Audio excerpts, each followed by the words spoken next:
Hi everybody, thank you for visiting my new YouTube channel, and I hope you're enjoying the videos content, and I hope they're very informative for you. Thank you. So as we all know that some airlines have been banned from flying or are very limited in service into many different countries and states over the world due to the pandemic coronavirus outbreak.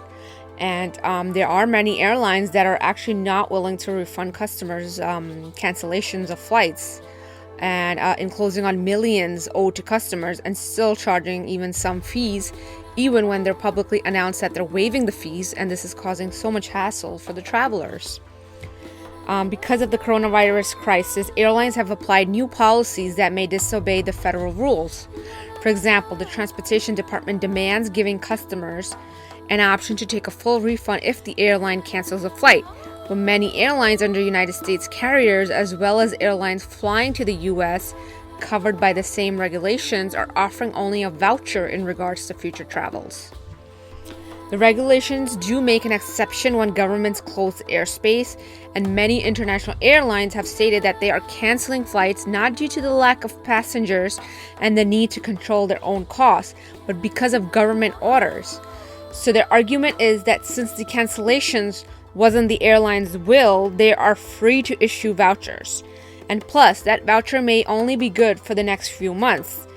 And vouchers also bring in very little value to travelers who no longer are planning trips to specific regions or countries for certain specific events. And plus, vouchers can't help pay the rent or mortgage in case if you lose your job, for example. So, full refund is really needed at this time. 9 of our United States senators have actually sent letters to airline CEOs telling them to give customers their full cash refunds for the canceled flights.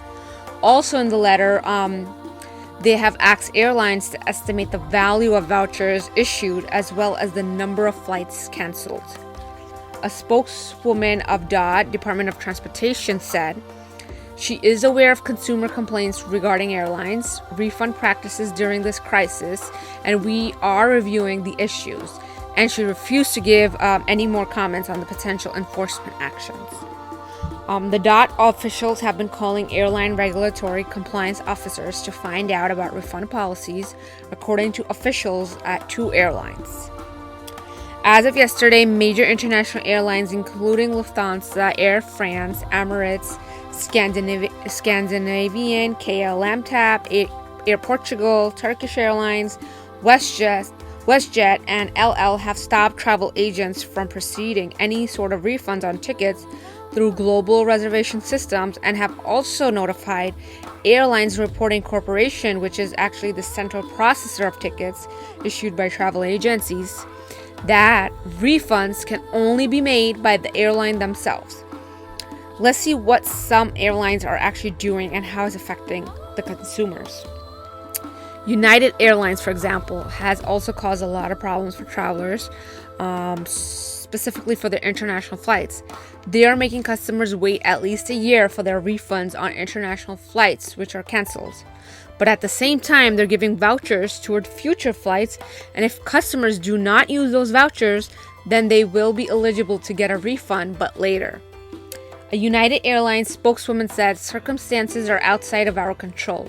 We are handling schedule changes to find the best possible solutions for our customers while still allowing us to manage the airline through this evolving and difficult situation." Let's take Delta on the other hand. They are charging some customers cancellation fees if they want their cash back. In other cases, Delta is also offering customers cash back and keeping $200 per international ticket instead of a voucher. And others who are actually canceling their domestic trips beforehand, like in this month of April or maybe at the end of this month of April, who are canceling, they will be getting charged of a $150 cancellation penalty fee. Delta spokeswoman says that the airline is not charging refund fees, but there have been adjustments amongst the confusion to quickly align policies and processes. And the airline is working to resolve inconsistencies and get people refunds. Another airline, Panama-based Copa, They say their tickets will only be refunded in the event of natural disasters, weather, government issues, and irregular situation, among other related such things. So meaning events beyond the airline's control, nothing can be done. Plus, on top of all these incidents and reactions, customers are having a lot of trouble to reach airlines directly by phone. And direct contact matters a lot because many airlines actually do require customers to reach them to process some changes.